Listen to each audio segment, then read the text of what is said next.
Well, hi everybody. Welcome to Hope from Home. I hope everybody's doing well. I'm going to just clean off my lens. There we go. Welcome to Hope from Home, everyone. Hope you guys are all doing well. This is, normally I don't record in the middle of the afternoon. Normally I'm still, asleep, because that's what we are doing. We're sleeping in the afternoon and then working until the middle of the night, which is the best possible way to do things. I'm totally kidding. How's everybody doing? Nick is about to graduate from community college. That's very exciting. Lots of good things, guys. But today we're discussing a thing called Home for Hope. And so this is my special guest today, someone that I care deeply about. I've known him for quite a long time. It's Kendall Schmidt. Hi, it's Kendall. It's Kendall Schmidt. It's your good buddy. Hi, buddy. I put on a dress shirt. I see that. I didn't today. That's okay. You don't have to do that. You look very nice, dear friend. You look very good. Hey, dude. So I don't know what we're talking about today, but I had one hell of a night last night. Oh no! What did you do? What happened? Okay, so all right. I live in a beautiful little house. Everything about it is perfect, right? Love this little house. Yeah. And two mornings ago, well, I guess actually yesterday morning, I woke up, went to make coffee, and I saw that we had a sweet potato on the counter because we have some produce on the countertop, and the sweet potato had been eaten. Oh no! Right? So I'm looking at this and I'm like, oh no! And then I'm like, all right, what else did it get? I don't know what it is yet. It could be a mouse, could be a rat, whatever. I'm talking with Glickman on live. Glickman. So then I look and it had also eaten some English muffins we had. Oh wow! So, you got a little ratatouille situation happening. Yeah, I got a ratatouille situation. So we decided, against my better judgment, we decided to put a trap in the kitchen. Well, so it seemed necessary because, look, normally I would figure out another option, but we can't be losing food right now because we're not going to the grocery store and all that, Yeah. So I set this trap last night on the floor and try to get sleep, which is hard to sleep knowing that the trap's going to go off, right? So it's this whole thing. And I hear something, so I go out and check at like maybe 1 o'clock, and the peanut butter had been eaten, but the trap didn't go off. So I'm like, wow, this is a crafty rat, right? And again, even just having a rat, this house doesn't have rats in it, so I don't know. This is so weird, right? It's like I don't understand. Yeah. And so I fill up the peanut butter again and fall asleep, and I wake up sometime around 3:15 in the morning. In my dream, I heard some noise, and then I woke up out of the dream, and I'm hearing the noise, and it's the noise of the rat in the trap, and kind of, honestly, I feel terrible, squealing a little bit. So of course I'm like, I got to deal with this. I wake Mika up, because she was going to wake up anyway, and I was like, the rat's in the trap, we got to deal with this. So I'm thinking, being a Kansas boy, I'm like, well, I'll just go and I'll put it out of its misery, right?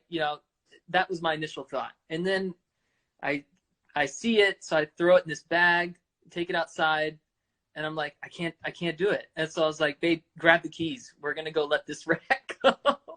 Oh my God. So we put it in a brown paper bag and we drive away and get to there's a sort of a freeway embankment where there's a lot of grass and stuff. And this is, again, 3:30 in the morning. 3:30 in the morning. Yeah. And then we go and I dump out the bag, and then it's a trap you can step on and open up. and I stepped on it, opened up. He like hopped out of it and ran into the grass. And so then we come home, and then we're just trying to sleep, which of course it was like, Yeah, some good people, luck. I know some people with rats, it's like, yeah, it's a rat, kill it. But I couldn't do it. I couldn't do it. So I slept in a little bit today because that was a bit of a traumatic experience. Yeah, that's very dramatic, man. Yeah. Like, it's one thing to kill a rat in the middle of the night. It's another thing to save that rat, drive out, and release it into the wilds. Like, everywhere is the wild. You could toss it out the window, and it would have been fun. I wanted to get it far enough away from the house that it didn't think about coming back. Of course. But of course. I wasn't mentally prepared for that. Interacting with nature is always weird. Like, there's like when I was in Hawaii for a little bit, a year and a half ago or something like this, and we were driving in Maui on this thing called the Road to Hana, which is like way out there. I'm sure you've done it. And we were driving out in the middle of nowhere. There's no other cars. And we get to a bridge, and we're going over the bridge, and I look off the side of the bridge, and there's a goat. Well, I thought it was a dog. Yeah. I thought there was a dog down at the bottom of the canyon. And I was like, oh, my God, stop the car. There's a loose dog. And so we stop, and I look over, and there's a goat. And it was a goat. And I said, hey, goat! And, like, yelled at the goat, and the goat was like, what the what's happening?